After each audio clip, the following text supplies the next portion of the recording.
guys, welcome to my channel. So today we're going to be talking about American imperialism, but before we start, if you want to give this video a thumbs up and subscribe, that'd be great. So today we're going to be talking about American imperialism, a policy of extending a country's power and influence through diplomacy or military force. In other words, Americans started to want to acquire new lands overseas to expand their empire. Through American imperialism, the United States annexed, or at least gained economic or political control over, Alaska, Hawaii, Cuba, Philippines, Panama, most of Latin America, and finally China. I mean, I guess if you think about it, we are just a bit greedy, baby. So anyways, American imperialism happens in the late 1800s, early 1900s for several reasons. Primarily, the closing of the American frontier, which was the last free land available in America at the time, gave people a desire to find even more land. In addition, American imperialism also took place at the same time as the Gilded Age in America. However, the Gilded Age was more industrialization than it was prosperity. Because of industrialization, new consumer goods were being made, and therefore new raw materials were required to meet consumer demand. And where do you get new raw materials from? Other countries, of course. And how do you get new countries? Obviously by, taking over them.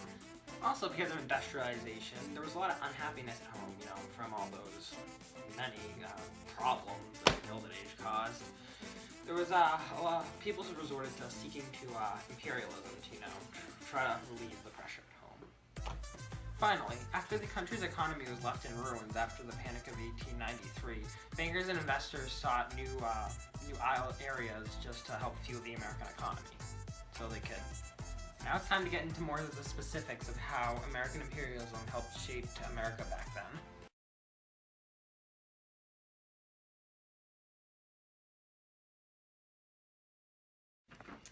Alright guys, let's see who's made. Alright guys, let's see how many of us made it out here. US is here. Mexico. And the rest of Latin America. We're here. Oh, I see Cuba couldn't make it. Figures. Canada.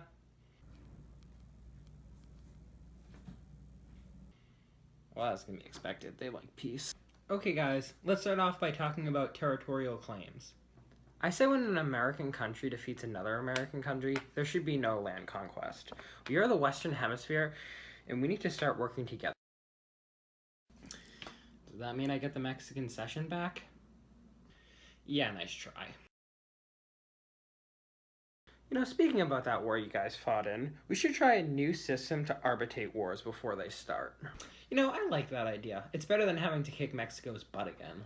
US, you talk a lot about peace and cooperation amongst American countries, but I have yet to see any attempts from you at creating this. What about the Monroe Doctrine?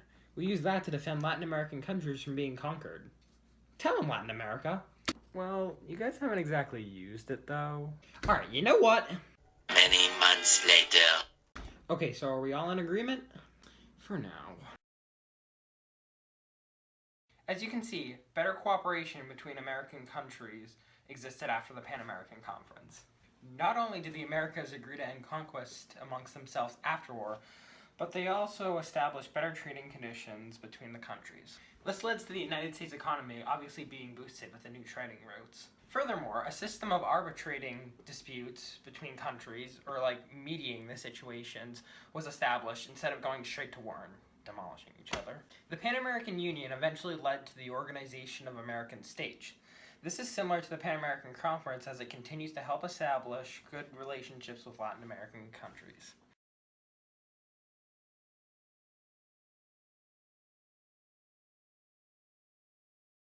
This is our land. Give it to us or we're going to war.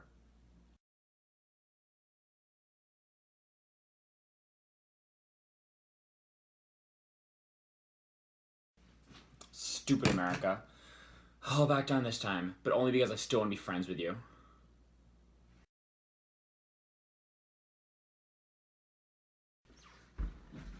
We're taking heavy fire. Hey there, old friend. You need some help? Yeah, thanks, America. I'm glad we can still be friends.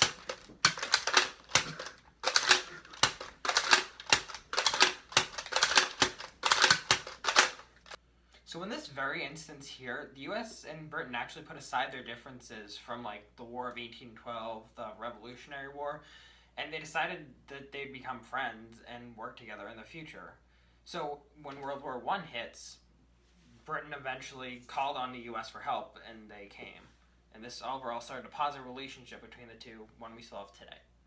As for the overall use of the Monroe Doctrine, Latin America really did appreciate the efforts America was putting into to helping it. So therefore, they became even better friends, honestly, and had better mutual trading, economics, working together, politics. It all worked out. Yeah, but Roosevelt kind of messed that up with his big stick diplomacy right after.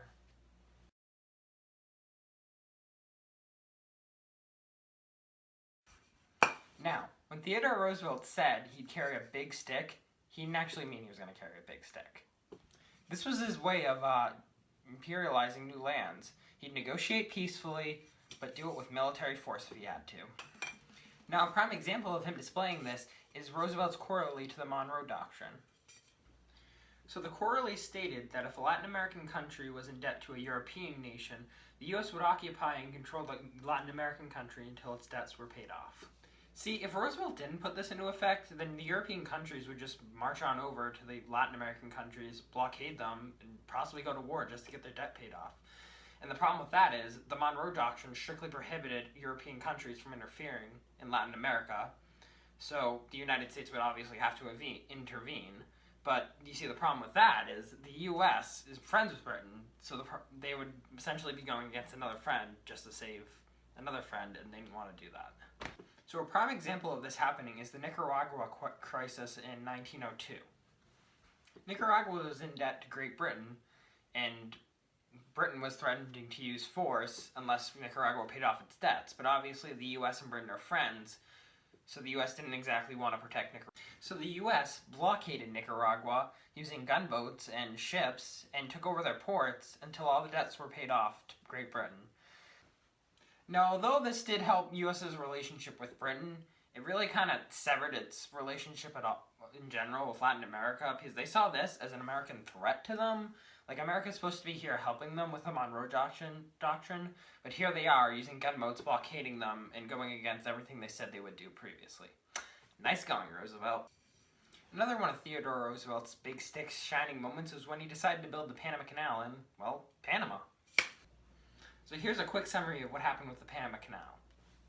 So Roosevelt, getting fed up with trying to get the canal zone through diplomatic reasons, he decided to orchestrate a revolt with the people of Panama against Cuba, who was currently occupying Panama at the time. This revolt worked, and Cuba was officially kicked out of Panama. Now, Colombians obviously weren't happy about this because they just lost a ginormous chunk of their land. So essentially, they kind of cut ties off with America and just stopped liking them, so therefore they lost one trading partner there, which, by economy. Moving beyond Latin America for a second, Americans actually had different views of Roosevelt's way of making the canal. On one hand, you had people who were really proud of the extent Roosevelt went to just to make the canal. They were really happy with him.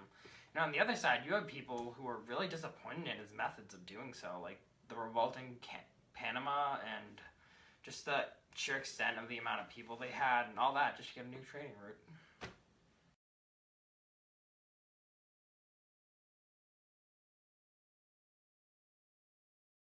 So here we are in beautiful China. In the 19th century, countries had what were called spheres of influence in China. These were areas where countries dominated trade and investment within their sphere or region of China and shut out competitors. The current Secretary of State, John Hay, proposed an open-door policy for China. In his open-door policy, everyone would get an equal portion of China and could share it equally. This, however, pretty much failed. However, if we advance a few years into the future of American history during World War II, we can see how this pretty much makes us hate Japan. Japan decided to take over the Greater East Asia Coast Prosperity Sphere. Damn, that's a tongue twister. This is a blatant violation of the proposed open-door policy in China, and overall this caused friction between Japan and the U.S., which this friction most likely caused World War II, or U.S. involvement in it at least.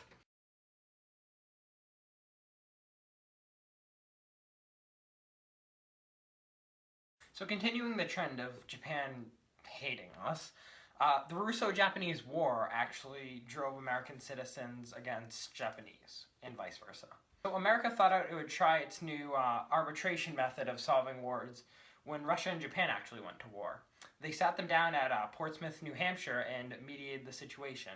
They came out with the Treaty of Portsmouth, but however, Japan wasn't very happy with that treaty. They thought they deserved more out of it. And as a result, Japanese, were pretty pissed at the Americans for, not giving them the land they thought they deserved. Finally, William Taft's Lodge Quarterly to the Monroe Doctrine actually made the Japanese hate us, even more. The Quarterly actually excluded non-European powers from purchasing or acquiring Western Hemisphere lands. So essentially, it's like saying, hey, Japan, you can't have our land.